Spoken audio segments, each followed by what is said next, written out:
Hello, and welcome to Shedding the Bitch Radio, where you can discuss, debate, and get advice on how to discover and shed the bitches of fear, insecurity, self-doubt, and negative mindsets so you can realize your dreams and life purpose and create and accelerate the riches you want in life. Join us here live every Tuesday at noon Eastern and dialogue with us at 818-572-2910. You can also chat with us at Blog Talk Radio /SheddingTheBitch or share your stories on our website at sheddingthebitch.com. Whatever the bitch is that's holding you back from living your life to the fullest, it's not worth giving up the riches in life that you deserve. So call in now and let Bernadette Bowes know what's holding you back. 818-572-2910.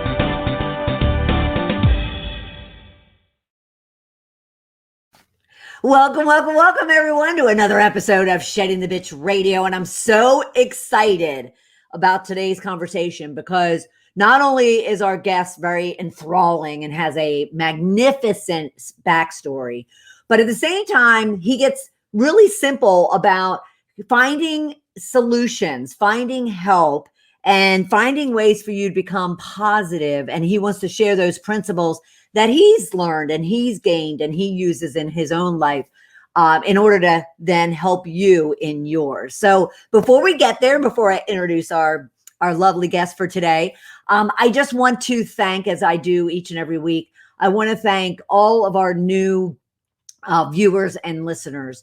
You're finding us on our YouTube channel, Shedding the Bitch TV. You're finding us on Blog Talk Radio, Shedding the Bitch Radio. And you're also finding us on any one of the streaming services, whether it's Apple Podcasts, Stitcher, iTunes, and a number of other ones as well. And you're providing us ratings, likes, follows, subscriptions, comments, suggestions on topics, and on guests. So please continue to do that. And be sure that you're even subscribing and following and liking this particular episode. All right. And then always go back to balloffirecoaching.com or to blogtalkradio.com to get any other of the episodes that we've had over the number of years we've been online. So we are grateful for that, as well as we can't do this without two groups of people. One is our ongoing tribe, community, fellowship, viewers. And so grateful that you continue to go out to Shedding the Bitch TV on YouTube, going to Shedding the Bitch on Facebook, because we stream there, Blog Talk Radio and any of the streaming services. And again, continue to provide us that feedback, suggestions on topics and guests, and help us to really ensure that we're bringing the best and most high quality topics and guests and discussions to Shedding the Bitch Radio. All right. Thank you so much. And of course, we couldn't do this without the support of our ongoing sponsor, North Georgia Tax Solutions. Debbie Snelling and her team, a magnificent team, provide full service financial and tax services to small to corporate sized companies and individuals all around the country, not just North Georgia, all around the country. So be sure to reach out and learn how she might be able to support you and your business or personal financial and tax needs. You can go to ngtaxsolutions.com for more information. Tell her I said hi, if you would. All right. Okay. So let me introduce our topic before we introduce our guest.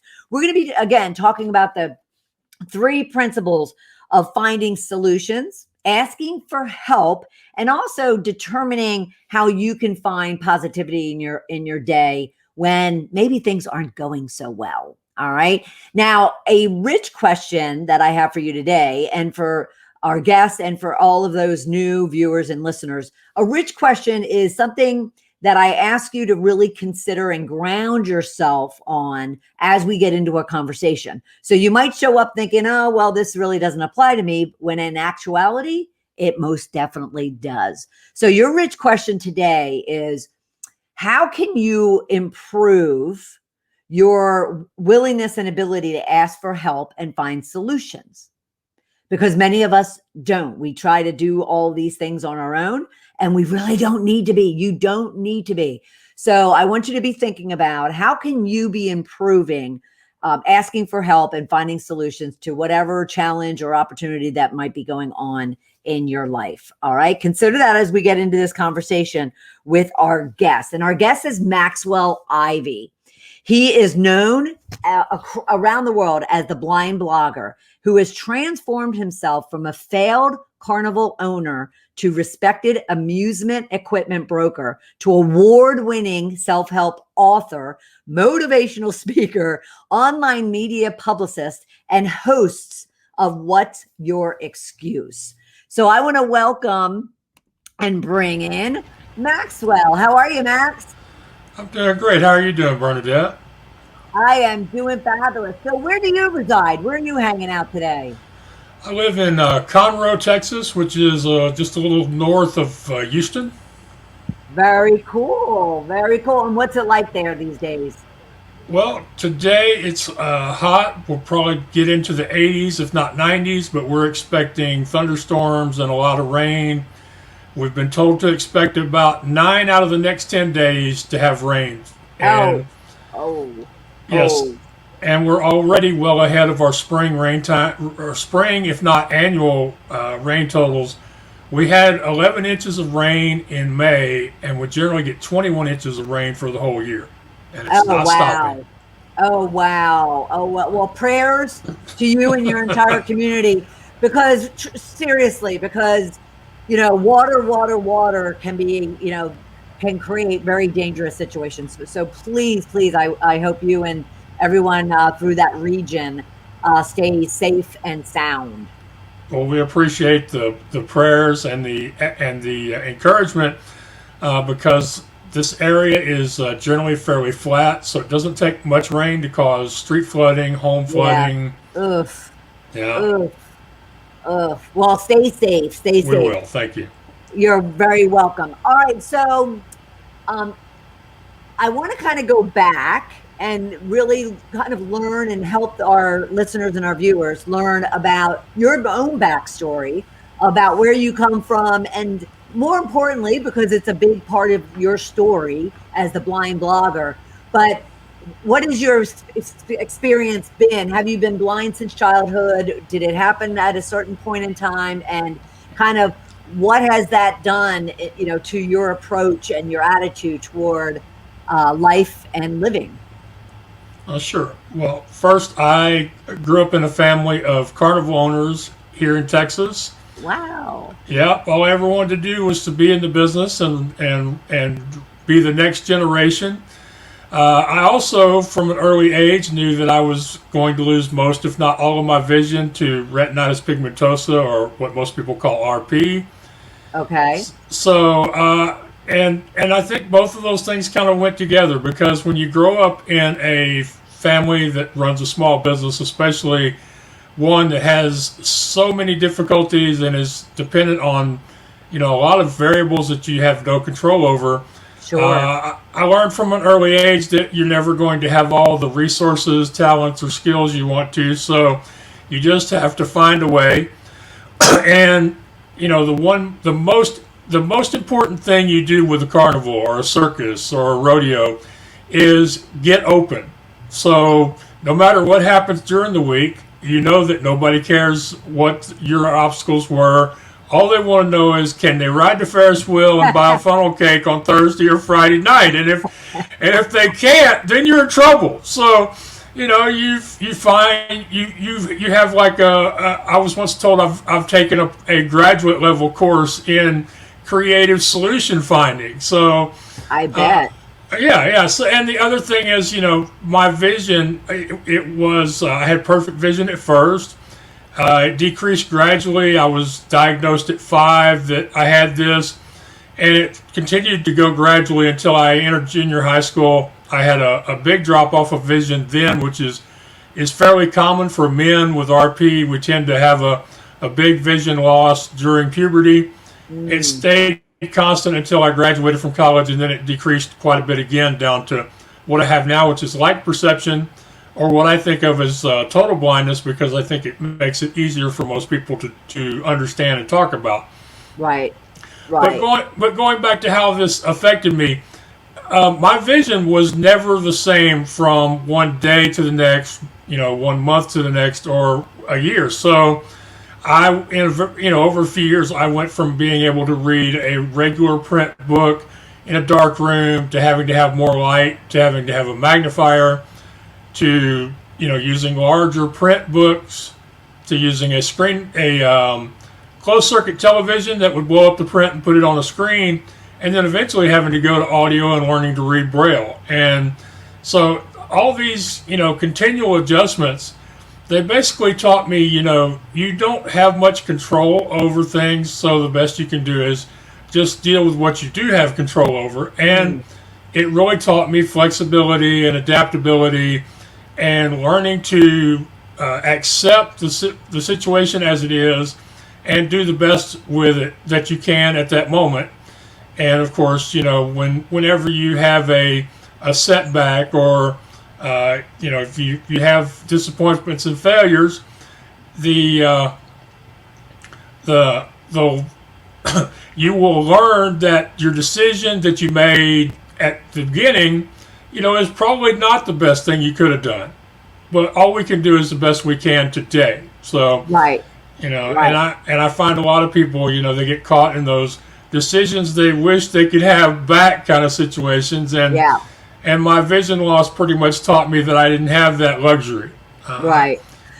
But was there a point for those that have gone through some trauma, some tragedy, some real challenge and obstacles like you? Was there a point though where you kind of were questioning, why me? That you went through the anger stage and all the other stages they talk about when it comes to loss or grief, or was it gradual, as you explained, from 5 to college, to where you just simply were adapted and and I would say resilient, courageous, brave. I would add all those in there as well. Right. There were moments, but they didn't last. And I like to tell people that I was blessed to be in a great situation, because my family were not the kind of people who suffered you feeling sorry for yourself. And in our family, if you cried about something, that meant you were wasting time you could spend on what are we going to do about it. Right. I went to good schools, and one thing that I do appreciate more than a lot of people do is your education in the U.S. depends a lot, just a huge amount of your experience depends on where you're born and where you go to school. And I was lucky enough to live in a district that had money, so they had orientation and mobility instructors, Braille teachers. They had people in their special education area that actually wanted to teach us how to learn and how to get through the difficulties of being a blind student, as opposed to just pushing us through the system and making sure we were there each day so they would get paid for us until we graduated, kind of a situation. So that was very good. I had, strong family, optimistic, positive people who did stuff and who wanted everybody else to do stuff too. And then in high school, I found a scout troop here in the Houston area for visually impaired boys, and that helped out a lot. So, along the way, I've had a lot of great role models, great experiences, and so for the most part, other than maybe a few hours or a day or two along the way, for the most part, it was all more about what do we do next than it was about, oh, this is a horrible situation. And I know, I've read books from some other visually impaired people with disabilities, people who've been through trauma. I mean, heck, I've had some of them on my podcast, and whenever, and I know how blessed I am not to have had the, considered suicide stage that some of them have gone through. The depression, the anxiety, the anger. I am so blessed not to have had much time in that purgatory, let's call it. So. Yeah. What a great way to live, right? I mean, what a great way to handle a hardship and an obstacle that so many, like you said, could go down the wrong path. And yet, because of your family, because of your, surroundings, you were able to kind of ignore all of that and just move forward. I mean, God, we should all learn. People, they say that it takes a village, and most people say it tongue in cheek, like, it takes a village. But, in most people's cases, there has to be those influences. That's the difference between, somebody who's born in poverty in Africa that becomes a success, and somebody who's born in good surroundings in the U.S. and becomes a drug addict. It is so true. It's not only the people; it's the lessons that they teach us, and the way we accept and internalize those messages. Yeah, I absolutely agree. Now, let me ask you something, Max. Would you say that if you were talking to someone, and being a speaker and an author that you are, when you're speaking to someone that doesn't have those fortunate, tribes and fortunate resources, what do you suggest that they do? What are some things that they could do to kind of then build their own network on their own, so they don't kind of, hold to the past and the regret and the self-loathing and victimhood? Right. And I appreciate the question. I have a good friend named Alex Sanfilippo, and he's a longtime business coach. One of his favorite quotes is, "The best time to plant a tree is 20 years ago. The next best time to plant a tree is today." So I would encourage people to start building the community today. And I do a lot of interviews, and I always make sure I mention this. On my website, there's a contact form. And people don't have to want to buy something from me or hire me in order to reach out to me. So if you don't have at least one person in your community right now who you can share what's going on, and they will listen, try to understand, and offer at least one kind word, then start with Max. If not, at the beginning of this interview, you mentioned your platform, the Facebook group. I would imagine that a Facebook group for Shedding the Bitch Radio, Shedding the Bitch TV, is full of lots of confident, positive, encouraging types of folks. So I would say that would, my group, the What's Your Excuse group over on Facebook, same thing. Very encouraging, upbuilding, supportive. So if you don't have those people, then why don't you have one? And I would say, reach out and say hi, and you don't have to share your entire life story at day one, but that would be what I would suggest to people. And in my first book, Leading You Out of the Darkness into the Light, one of the things I did in there that I'm really proud of was to include my email address, so that people who were working on the exercises in that book would have at least one positive voice that they could share their progress or their frustrations with. Right. And please repeat the name of your book again. My first book, Leading You Out of the Darkness into the Light, A Blind Man's Inspirational Guide to Success. And it shares a little bit of my journey from wanting to be carnival owner to being the person that I am now. But, it has a lot of practical advice. And in addition to my email, I also give people my answers to the same exercises that are included in the book. Fabulous. What? Oh my God, that's so unique. That is awesome. Well, everybody wants to relate. So if you're willing to kind of disclose and be open and, and authentic and transparent, I mean, how great is that to help others do the same? Well, I appreciate that. That's a very high compliment coming from you. And that's what I did when I was working on the book, was ask myself, what do people really want and need? And my overriding desire was, I didn't want this to be a book that somebody would read and it wouldn't affect them. Because there are lots of people who have read the book, listened to the audio, they've gone to the seminar, and they still haven't taken any action to become the person that they want to be. And I really didn't want it to be that kind of a book. So I appreciate the compliment. Yeah, no, absolutely. Anything I always say to people, and it's a program that I have, it's called, it's not a woo-woo, it's a how-to. I like that.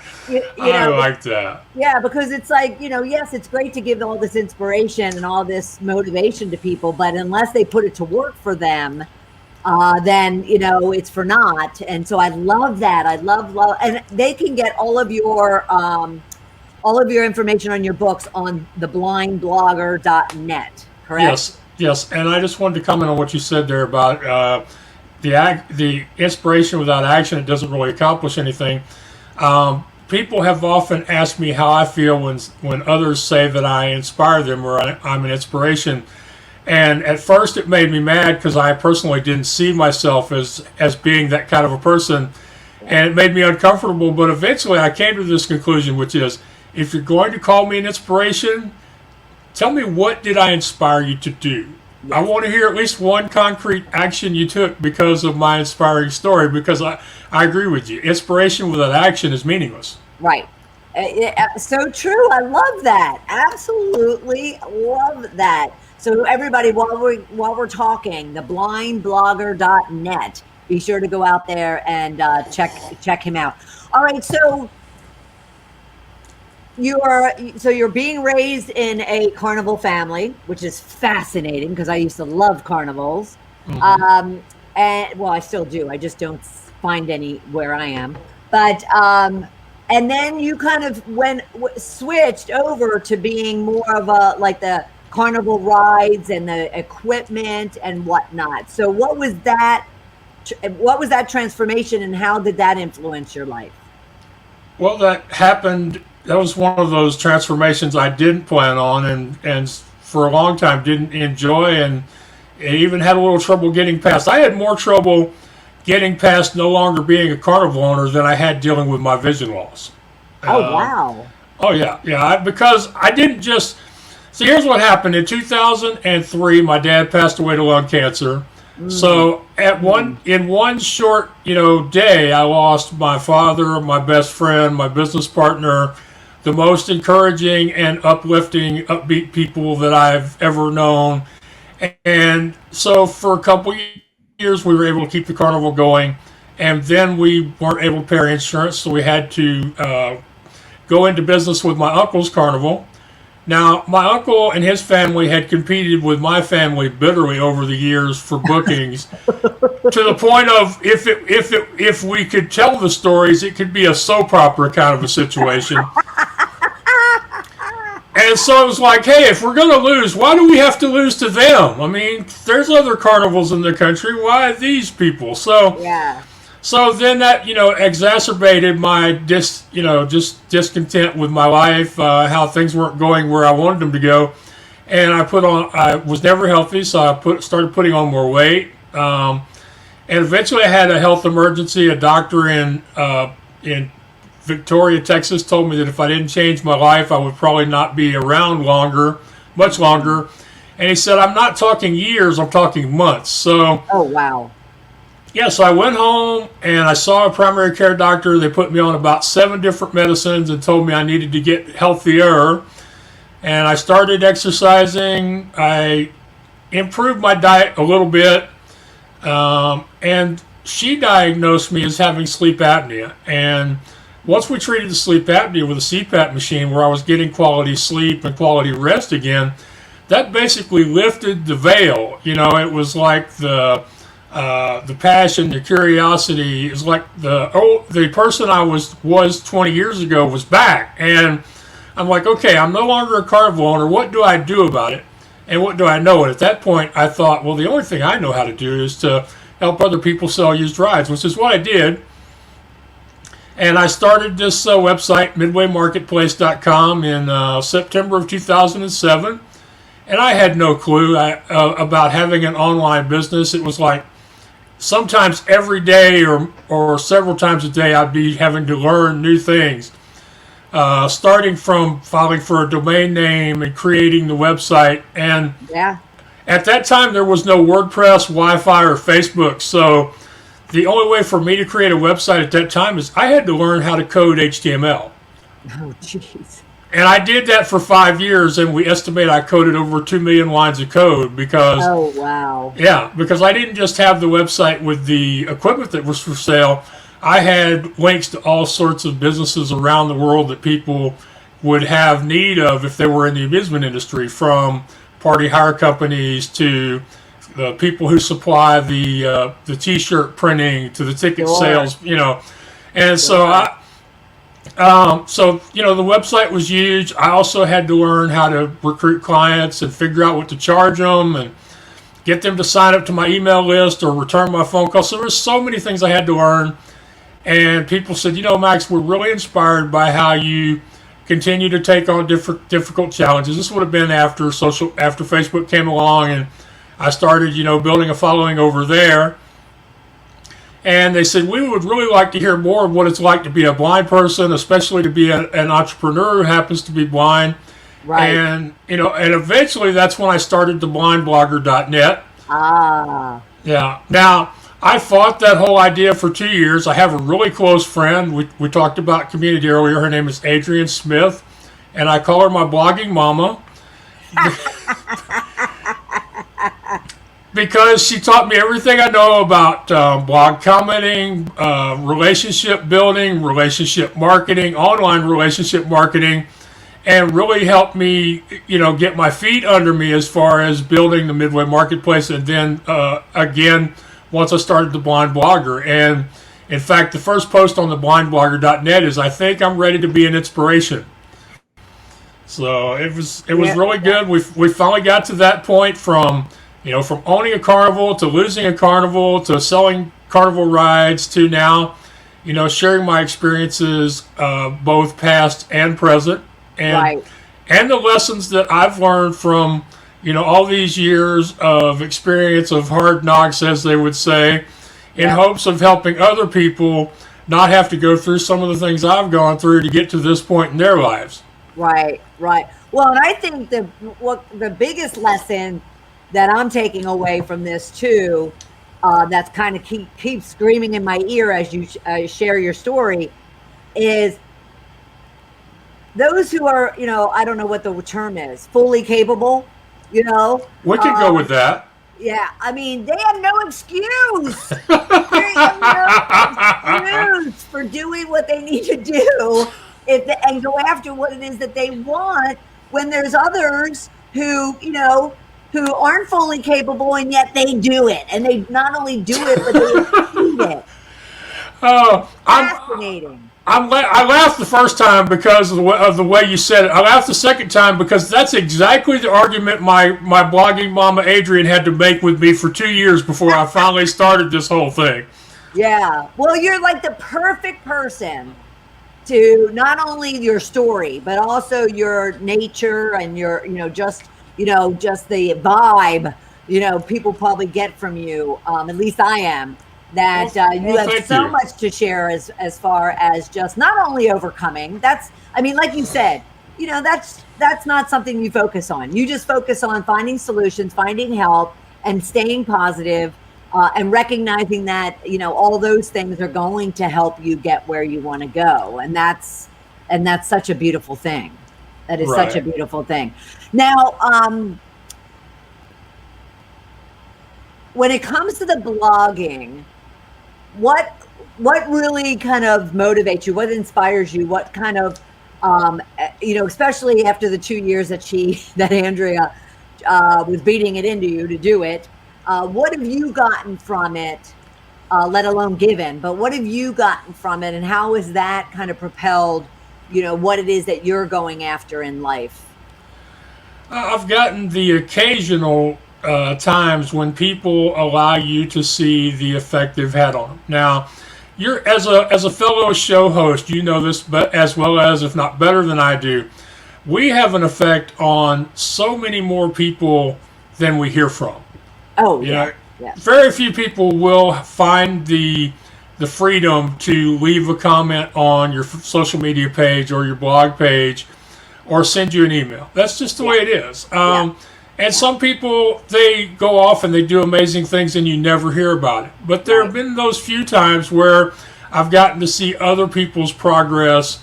I have gotten to see the effect I had on them and what they were able to do with it. Because in the bottom line of it, while I may encourage somebody to start, they're the ones that keep going. So, Right.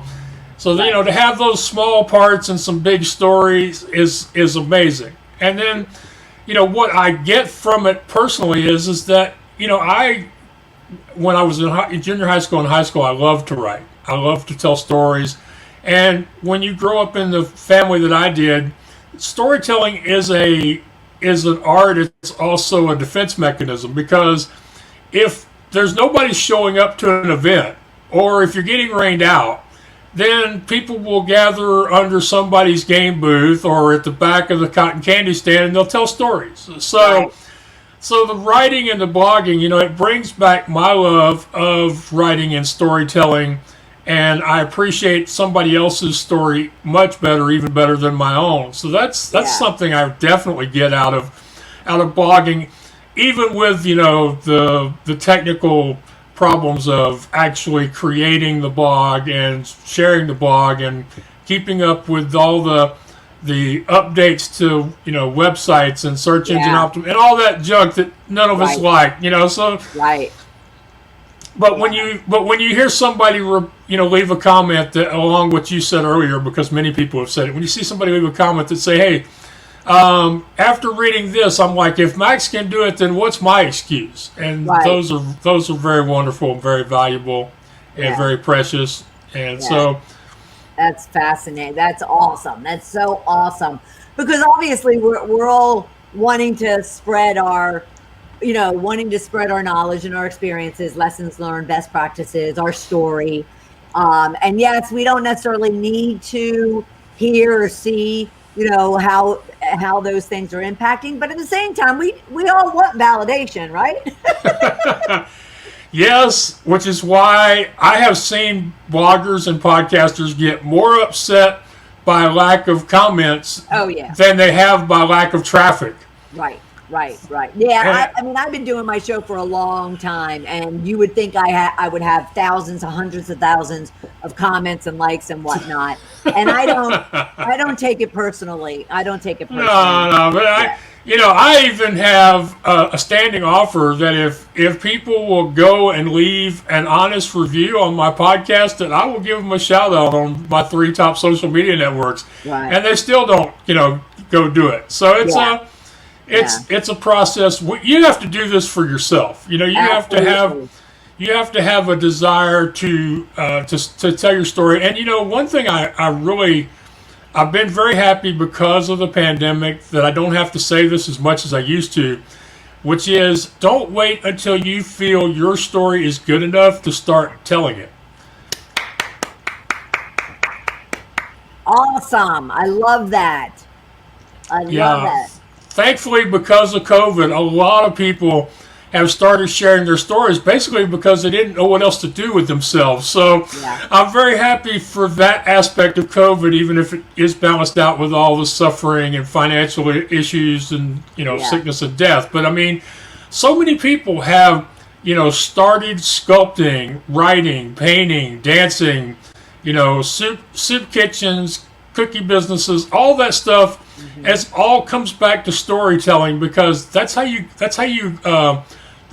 attract your market. That's how your customers, the customer may love the cupcake, but if they don't also love you, you're not going to get mentioned on your local news station and have thousands of orders. That's just the way it works. So I absolutely agree with you. That is fabulous. Now because I'm sure other people wonder as well, being that you are the blind blogger. I happened to grow up from, I guess I was about 10 to maybe 16. A neighborhood girl moved in next door to us, and her father was blind since about 8 years old, and her mother lived on a dialysis machine. And he actually worked this dialysis machine, which was like the size of a whole wall. But at the same time, he also was a top psychologist in Philadelphia, and he would travel. So it's a traveling question I have for you. He would travel on his own, down to the bus stop, onto an L, onto a train, into the city, and then all the way back again. So, again, to talk about how those of us who are fully capable have no excuse to let, obstacles and challenges get in our way. How do you deal with, kind of the need to get out and travel? I mean, is there fear there? Is there systems you put into place to kind of minimize that?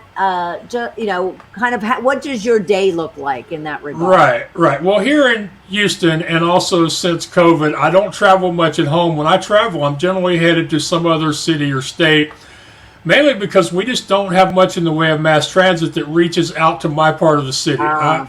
Once you get west of Chicago, suburbs are notoriously bad for mass transit. So, and in Houston, we are also Texans, and in Texas, there's an old expression that the only reason a man would walk is if he doesn't own a horse, and that kind of applies to the way we feel about mass transit. The only person who takes a bus is somebody who can't afford a pickup truck. Oh, that's funny. Oh, that's so funny. Yeah. We do have some mass transit, but the nearest park and ride station to my house is 12 miles one way or 15 miles to the other one. Oh, wow. So generally when I travel, it's to other places. And my first big travel was in 2016. I was one of the Amtrak Writers in Residence Award winners for that year. And I took my trip and went from Houston to New York City during the Christmas and New Year's holidays. And more than once, I left my B&B in Brooklyn and went into Manhattan and traveled around the city and went places. And basically with blind people, we have, I think, 3 different methods of travel. There are, there's 2, but the second half are broken into 2 groups. There are the people who are ultra scheduled, they plan everything out. They can tell you the numbers of the buses, the streets they're going to stop on, the time they're going to get there. They can tell you how many. They can tell you all that stuff. Right. And some of those people use a cane, and some of those people use a dog. Well, I'm not one of those kind of people. I'm known for asking for help and accepting help when offered, as you mentioned in the beginning. Yep. So my strategy is to start at point A and ask somebody if they're going the way I'm going, or if they can tell me where I need to go next. And to me, it's an adventure, and I build in enough time so that I can experience the adventure. And in one day in New York City, I went from the B-52 bus to 2 different subways to make it downtown for a cable television interview. I then I took another train to the ferry. I took the ferry across and back again, because that day I didn't have the money or the time to actually stay on the other side and go somewhere.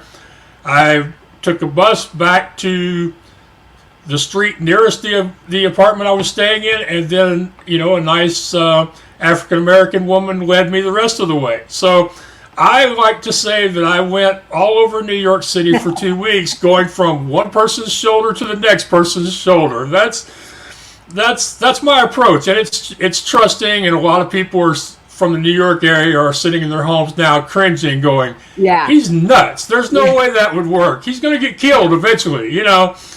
But it has worked for me. Right. I do avoid places that are known to be dangerous. Oh, sure. But I generally find that for the most part, you meet the people you expect to meet, and I expect to meet people who are going to be helpful and supportive. And then the other thing is, I mentioned that I approach it as an experience. So if I don't get exactly where I wanted to go the first time, I'm going to go again the next time. And right. And sometimes the greatest people you'll meet, the best food you'll have, will be somewhere you didn't plan on being in the first place. Oh my gosh! Do you document this? Are you? This book I'm talking about is called The Blind Bloggers: New York City Adventures: How You Can Make Your Dreams Come True. It came out in 2017, and I've continued it with a second one called The Blind Bloggers: First Speaking and Signing Adventures, which took place in 2017 and 18 when I went up and down the East Coast to do public speaking and promote my book for the first time. And it wasn't financially successful, but I broke even, and I had some great experiences that went into the next book. And that's actually what my editor likes to say about me. She's like, Max, you get into more shit than any other one person I've ever met in my life, but you always manage to find a way out of it, and you come through with a great story every time. So hey, that in itself is life, right? I mean, that's how you want to live life, is just live it, experience it. And if you can share it, that's awesome.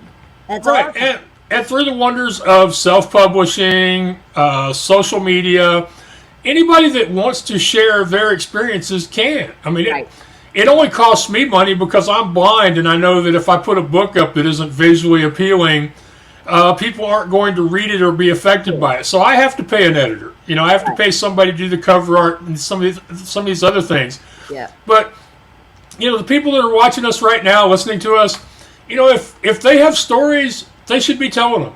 And they could, they could do a short book. Yep. They could create a website and start writing a blog. They could post to their Facebook. They can do it so simply and they can even do it from their phone. I mean, they don't even have to have a laptop or a desktop. So, again, like you said earlier, what's their excuse? Right. Well, and there's one big theme out of that, that whole subject and that whole piece of the conversation, which I really want to touch on, is so many people, and we're predominantly speaking to female business owners through, Shedding the Bitch community.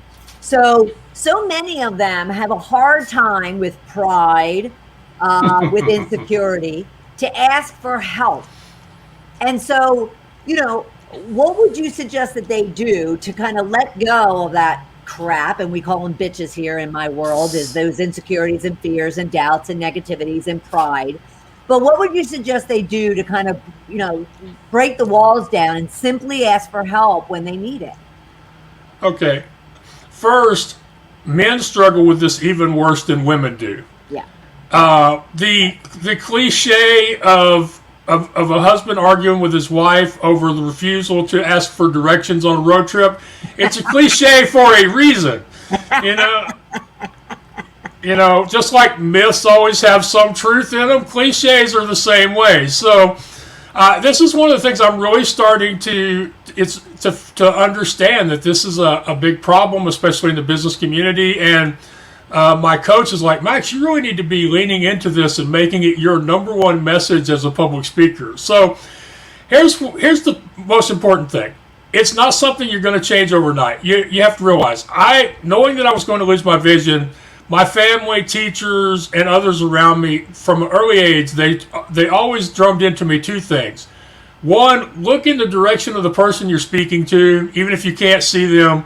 And two, never be afraid to ask for help, because if you don't ask for help, it's going to make things harder. You're not going to accomplish what you want at all, or it's going to take you longer, or you're going to be frustrated, angry, depressed. You may want to quit.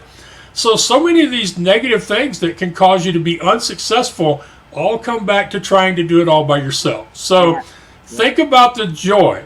Do you want to do this, or do you want to do this and feel good about it, to have fun? That's the most important thing. We are not intended to do important things by ourselves, and the more we will let other people be part of our journey or part of our story, the easier it gets, and the quicker we get to our goal. That's the most important thing. Now, I want the ladies to think about this. How do you feel when you do something nice for somebody else who all they can really do is say thank you? Think about that. Think about the endorphins, the good feelings that you get by, carrying somebody's groceries, just saying hi and waving at them, holding somebody's baby on your knee for 30 seconds so they can, arrange their purse or whatever.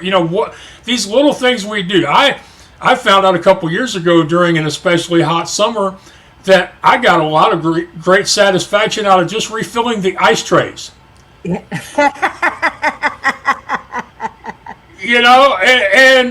even forgetting that they don't understand how difficult it is for the blind guy to fill the trays in the sink and carry them across the kitchen and put them in the freezer. But, we didn't talk about that. That would be hum-bragging, I think is the phrase. But my family really appreciated it, and I felt good about it because it was something I could do that didn't take me long to do, made me feel good doing it. So think about that first. How do you feel when you do stuff for other people? And we know the answer to that. It makes you feel good. Absolutely. So when you refuse to ask for help, you're robbing the other person of the joy they would have received from helping you. Yay! Yes. Yay! You're stealing their joy. You're stealing their blessing. You know, you are making their day longer and harder by not asking for their help. I love that, Max. I love that because it's so true. It's so true. And yet we're always thinking that it's a burden. And yet, no, people want to help us. People want to help us. Right. And here's the other part of it. For people that have spent a long time learning a skill, accumulating knowledge in a particular field, practicing a talent, these people, they have a lot of time and effort. They've invested in themselves. And just imagine how good you would make them feel if you came along and you sincerely said, hey, I know that you're the expert in this, or I know that you're the best that there is at this. I'm struggling. I would really appreciate your help. Yeah. Absolutely. Yeah. Well, and have you seen a difference? What is your thought about the fact that, you know, there are so many people that want to help, and there's also, you know, people have this kind of this immediate reaction about the fact that, well, they'll help me for a price, they'll help me for a motive or an agenda, but they're not willing to help me, not necessarily for free, but, you know, they're not just wanting to help me, they always want something. What do you say to those folks who have that attitude? Well, I say that there's nothing wrong with a little healthy skepticism, but there's something really dangerous in cynicism. So what's the harm in listening to them? If you get to the point where they're like, yeah, I want to help you, but it's going to cost you $1,000, then you, if you're on the phone, you press the end button. You know, if you're on the internet, you stop replying to their messages. So, you know, what does it hurt you to spend 30 seconds, a minute, 2 minutes to see if they want to help you for truly altruistic reasons?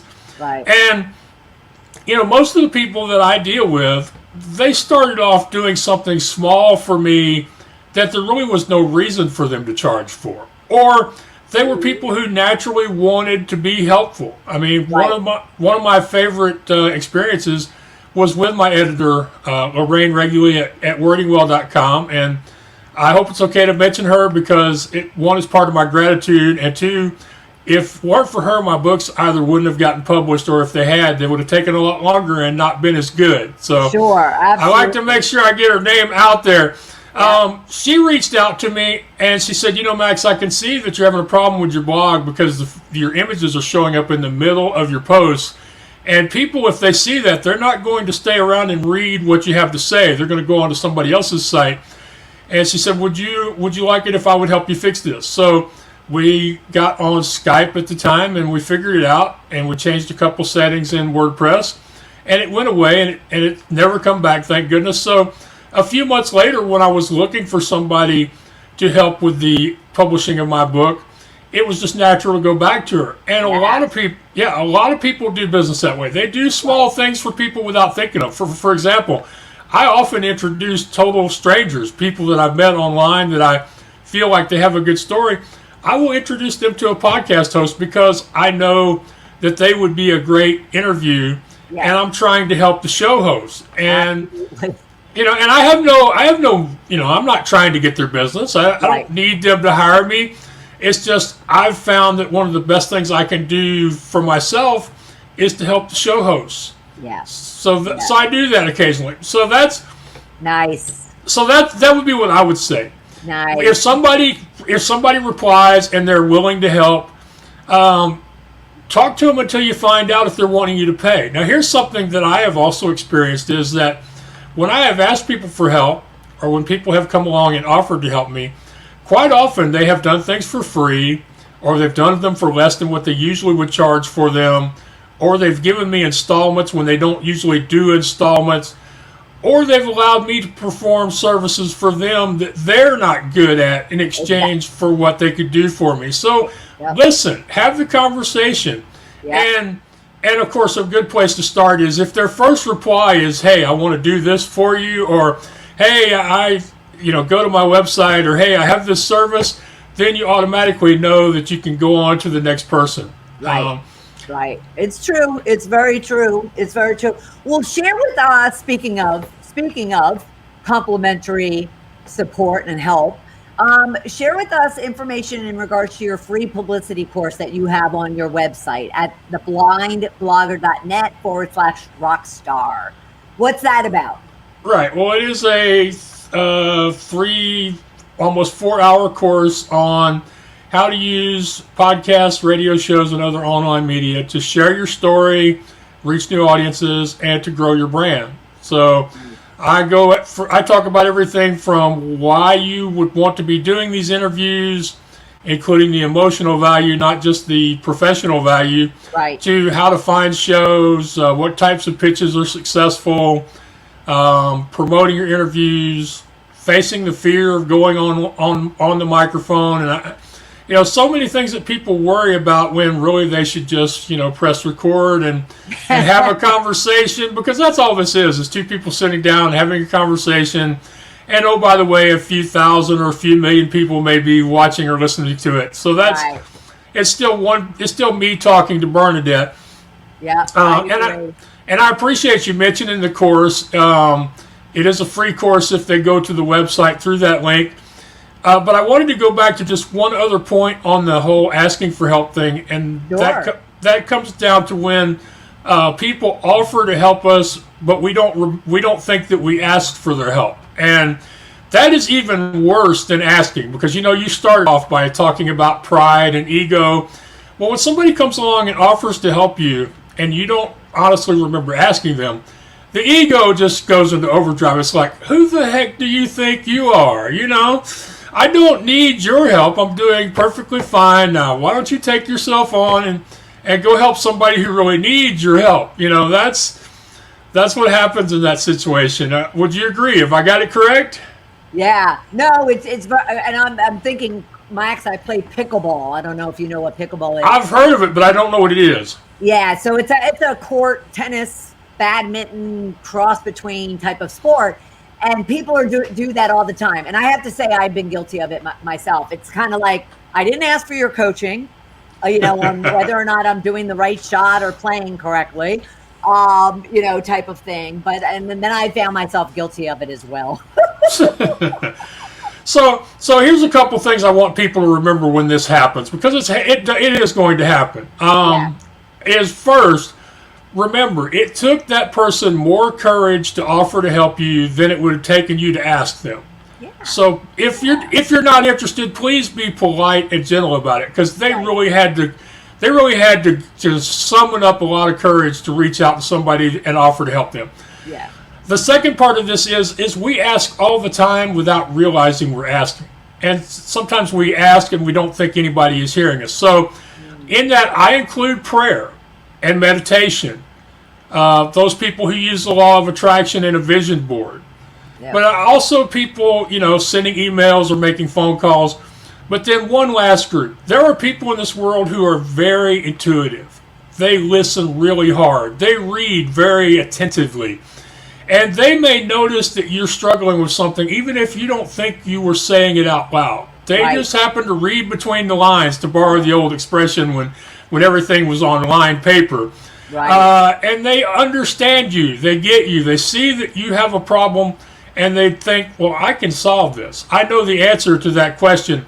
And so they reach out and they offer to help you. So just, think about that for a while. Yeah. Are there things you've said in emails or on social media or in a blog, if you have a blog, are there things you've said that make people think, hey, you could use my help? And then if you think about it that way, you may even have to make a list to think about it to get it really clear the first few times you do this. I'm sure you will understand that they honestly believed you needed help, and they summoned up their courage, and they reached out and they offered to help somebody that maybe is a friend, but could just as well have been somebody that their first contact with you Sure. is offering to help you. Yep. Love it. Love that. Love that. Love that. Wow, Max, this has been awesome. Thank you so much. I mean, Well, you're totally welcome, and I appreciate you working with me on the time and the problem I had with the scheduling. And you're just such a generous, caring person. I'm very happy that we got to speak today. yeah, I am too. I am too. And no problem at all, because I knew you had a story. I knew it was going to be powerful. I knew it was going to be transformational.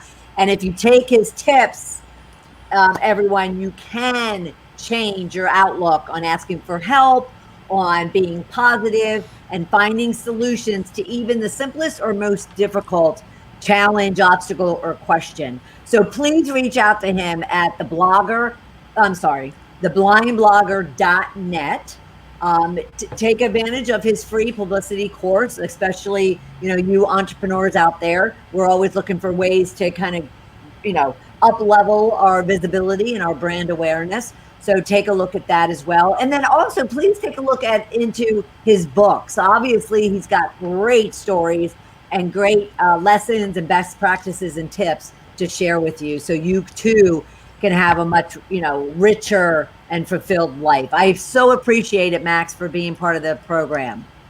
Well, I so appreciate you. Without people like you, there wouldn't be of the Blind Blogger or of the What's Your Excuse, because nobody would have heard about me without you. So you too are part of this story, part of this journey, and thank you so much. Oh, you are so, so, so welcome. And for everyone else, thank you so much. Stay tuned every Tuesday for an episode of Shedding the Bitch Radio, where we get into all of the bitches of fear, insecurity, negativity, and doubt that you might be feeling, and giving you tips, solutions, strategies, sometimes tough love, so you can shift from bitch to rich. And until next week, I will look forward to seeing you and hearing from you out on our many social platforms. And don't hesitate to reach out to us as well. So for everybody here in the Shedding the Bitch community, thanks and have a great day. Bye. Thank you for listening to Shedding the Bitch Radio with Bernadette Bose. Join Bernadette every Tuesday at noon Eastern as she helps you shift your bitches to riches. And the dialogue is always going on at sheddingthebitch.com. See you next week.